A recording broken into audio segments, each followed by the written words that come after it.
Assalamualaikum warahmatullahi wabarakatuh. Alhamdulillahirabbil alamin wassalatu wassalamu ala asyrafil anbiya'i wal mursalin wa ala alihi washabihi ajmain.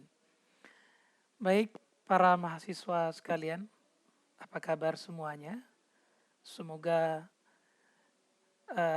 Allah senantiasa memberikan kesehatan kepada Anda-Anda semua, kepada kita semua. Semoga kita senantiasa sehat walafiat dan selalu berada dalam lindungan Allah Subhanahu wa taala. Khususnya berkaitan dengan peristiwa wabah corona ini, maka menjadi penting bagi kita untuk memperhatikan eh, keadaan dan situasi sehingga semua kita bisa terhindar dari wabah corona ini. Dan yang paling penting adalah berdoa kepada Allah Subhanahu wa taala agar kita dijauhkan dari wabah corona ini dan juga di wabah corona ini bisa segera berakhir ya. Nah, para mahasiswa sekalian, eh, awalnya saya berpikir bahwa kuliah kita akan libur selama 2 minggu saja ya. Tetapi belakangan Menteri Agama sudah menerbitkan surat edaran yang juga berikutnya diteruskan melalui surat edaran rektor bahwa kuliah semester eh, genap ini ya, kuliah semester genap ini akan berlangsung secara online sampai dengan selesai ya. Artinya kita tidak ada lagi tatap muka untuk periode semester ini di ruang kelas, tapi kuliah akan dilakukan secara online ya. Secara online bisa macam-macam bentuknya. Melalui video yang saya kirim kepada Anda ini, melalui teleconference, melalui Google Classroom, Google Meet dan macam-macam lainnya ya. Saya sendiri terakhir karena awalnya saya berpikir 2 minggu saya tidak perlu memberikan banyak bahan, tapi karena ini sudah seterusnya maka saya kira perlu juga saya rekam beberapa bahan terkait dengan kuliah kita menyangkut dengan politik hukum ini. Jadi sementara waktu saya akan mengirimkan nanti beberapa rekaman untuk didengarkan oleh Anda-Anda semua, dan sementara waktu bahwa Anda dapat mendengarkan kuliah dari rekaman ini atau juga membaca sendiri buku-buku atau sumber-sumber yang berbicara tentang politik hukum ya. Karena pada dasarnya sumber-sumber yang Anda temukan secara online juga baik, bagus. Jadi tidak jadi persoalan ketika Anda membaca bahan atau sumber tersebut. Nah, terkait dengan tugas, sementara waktu tugas masih seperti semula ya. Anda tetap membuat resume dalam bentuk tulisan di Double Flio sebagaimana penjelasan awal. Karena kan tugas ini pun keadaan sekarang saya yakin juga tidak menghambat tugas yang akan Anda kerjakan.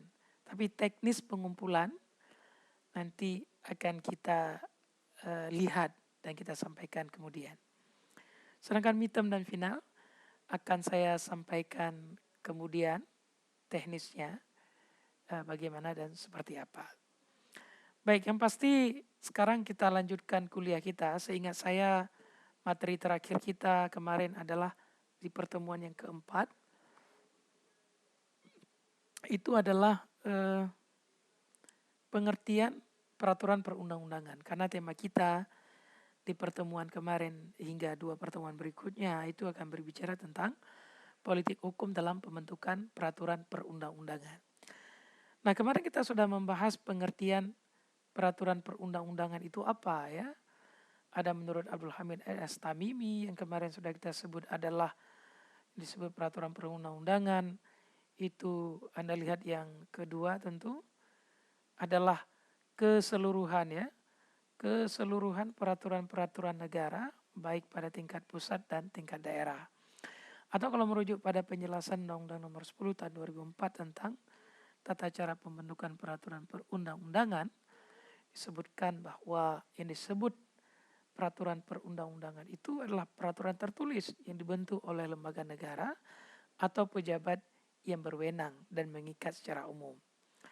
Dan ada lagi pengertian yang lain yang menjelaskan tentang pengertian peraturan perundang-undangan adalah aturan atau kaidah hukum tertulis atau written law yang dibuat atau dibentuk oleh lembaga atau pejabat yang berwenang yang berisi aturan atau norma tingkah laku yang mengatur dan bersifat mengikat untuk umum, ya.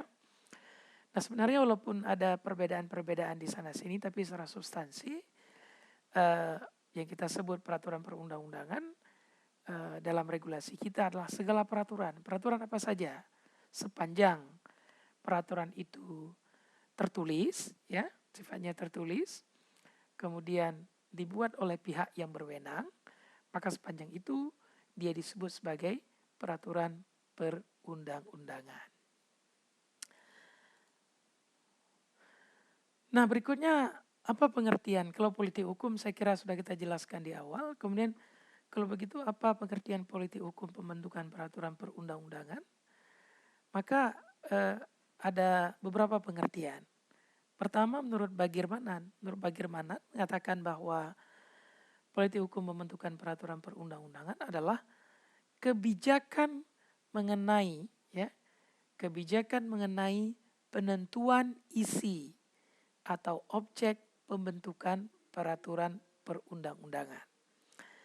Jadi Bagirmanan jelas mengatakan bahwa yang disebut politik hukum pembentukan peraturan perundang-undangan adalah kebijakan atau polise terkait dengan isi, ya, isi apa yang semestinya, ya, atau objek apa yang semestinya diatur atau dimuat di dalam sebuah peraturan perundang-undangan. Jadi ini lebih kepada kebijakan apa yang mesti dituangkan di dalam isi sebuah peraturan perundang-undangan itu. Itu menurut Profesor Bagirmanan, ya. Bagirmanan ini adalah pengajar juga dan juga beliau merupakan mantan Ketua Mahkamah Agung RI.